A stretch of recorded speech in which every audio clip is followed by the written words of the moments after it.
Hello, sir. My question is that I'm fully aware of the thoughts that I'm having most of the times.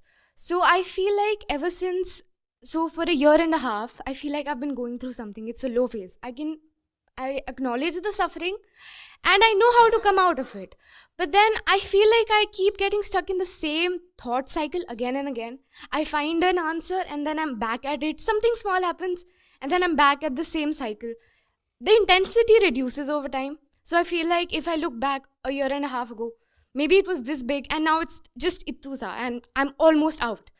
But then the thing is that it still keeps coming back. It's the same thought process, it's the same conclusion, and then it repeats. So how do you break it? कि मतलब solution तो आ रहा है दिमाग में कि ये इसका solution है, but वो करने के बाद फिर वो problem same बार आ रही है. तो मतलब solution गलत हुआ. You don't need a solution for the existing mental pattern. If you will think in terms of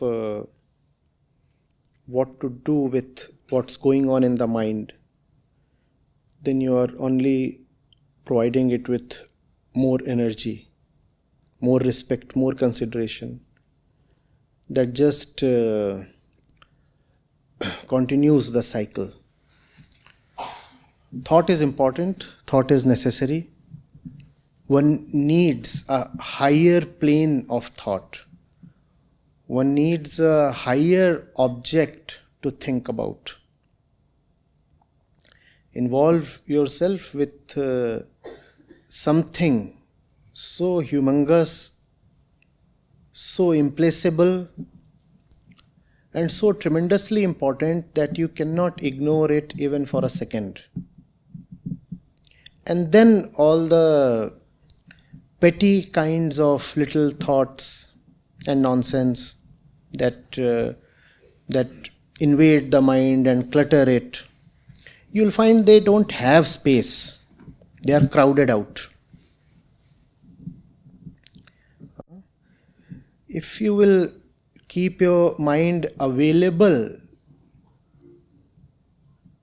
to anything that the world wants to keep in it, then the mind will become a storehouse of random thoughts, experiences, memories, desires. And the mind does want something. You cannot just say, I'll keep my mind clean and there'll be nothing in it. That's humanly impossible. Even if that's possible, that's the last stage of wisdom, when the mind is absolutely free of all content. Where you are, you need content. And you need pure, proper, solid content in the mind. So help yourself with that. Give yourself something worth living for. More importantly, something worth dying for. So the follow-up question comes even from the previous things that you mentioned. I often find myself asking, who am I? Then I have the answer ki, because I've been exposed to spiritual knowledge since birth. My family is spiritual. We follow a school of thought which is known as So I feel like I have the knowledge, but I keep forgetting. I don't know how to frame the question. It's just that, okay, I need to find something, like you said, worth dying for, so that I don't have anything that is not worth thinking about. I'm not giving it that much importance. But then, how does it come? How do I find that answer? You don't have to find an answer. You have to let that answer be admitted, because the answer is right there in front of you. You don't have to ask, who am I? You have to see who you are. When you say, oh, I ask who am I, but sometimes I forget who I am, then isn't it obvious who you are? You are the forgetful one. You are the quality of your present action. You are not some theoretical answer of identity. Some book says, oh, you are the fragmented consciousness, and you start saying, oh, I'm fragmented consciousness. Some says, I'm the absolute self, and you become the absolute self. No. You are right now attention itself, if you are indeed listening to me. So who are you? Attention. Unfortunately, this identity won't last. Soon you will be distracted and dissipated. You will become somebody else. The discipline lies in holding on to the highest identity possible. And the highest identity is not an abstraction. Highest identity simply means that which you know to be the highest given your limited capacity.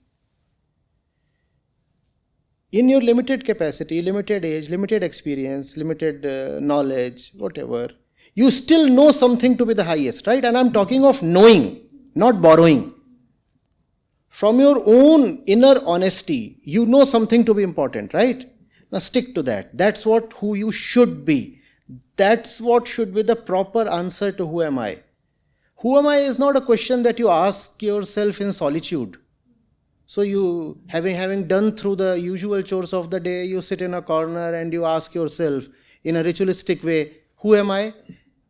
And you already know the answer in advance because the spiritual path has provided you with a ready-made answer. So it's a nice game going on with the self. I'll ask myself a question. The question is ready-made. And then I'll give myself an answer. And the answer too is ready-made. So who am I? I am the Atma. Happy. Walk away. What is this? Is this inquiry? Do you call this kind of a thing as inquiry where the answer is preordained, ready-made, well-known in advance? No, this is not inquiry. Who am I? Is Who am I existing is always changing. Ma'am, you totally changed who I am.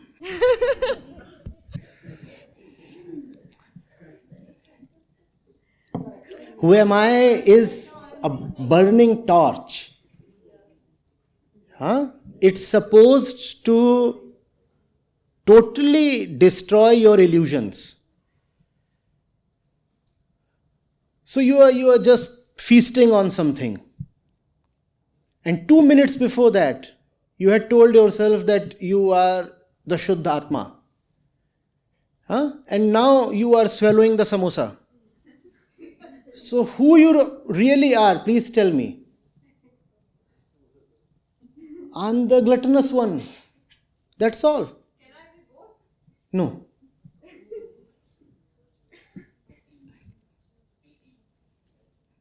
Though it's quite tempting to say, oh, I am the Atma currently lost in samosa. Kindly don't yield to that temptation.